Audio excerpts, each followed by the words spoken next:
আমরা কেন্দ্রীয় শহীদ মিনারে আসলে অনেক বছর যাবত আসা হয় না আমাদের পারিবারিক ইয়ের কারণে। অনেক বছর পর আসা হলো। তো শহীদ মিনারে আসা বেসিক্যালি এই দিনটা আমাদের জন্য অনেক বড় একটা দিন। এই ভাষা আন্দোলনের জন্য অনেকেই ভাষা শহীদ হয়েছে। তো যার কারণে এখানে আমাদের আসা। আর এখানে এসে অনেকজনের সাথে পরিচিত হয়েছে, অনেক ব্যক্তিবর্গ এসেছে, ভালো লাগলো। তো সবাইকে ধন্যবাদ, ভালো থাকবেন। আপনি যেটা বললেন যে বেসিক্যালি এই দিনটাতে আসা অন্যদিন কি বাংলা ভাষার চর্চা হয় না বা শহীদ মিনারকে অনেকে মনে করে না, যাদের কারণে আপনি স্বাধীনভাবে শুদ্ধভাবে বাংলা ভাষায় কথা বলতে পারতেছেন, হ্যাঁ। তাদেরকে অন্যদিন মনে করে না আপনি? এই, আসলে ২১শে ফেব্রুয়ারি হচ্ছে আমাদের ভাষা আন্দোলনের দিন।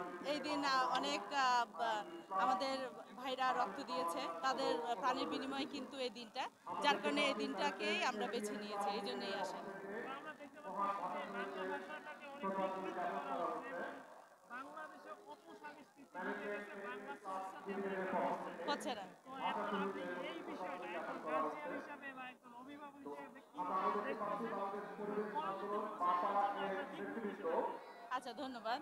আসলে কি বলবো এটা নিয়ে, কারণ আমাদের দেশে এখন এমন একটা পরিস্থিতি সৃষ্টি হয়েছে, বাংলা ভাষা বলতেই নাই। সবাই ভাবে যে হয়তোবা ইংলিশ মিডিয়ামে বাচ্চা-কাচ্চা পড়ালে বা ইন্টারন্যাশনাল ভাবে পড়াশোনা করালে ওইটা মনে হয় বেটার। আমাদের বাংলা ভাষাটা টোটালি উঠে গিয়েছে।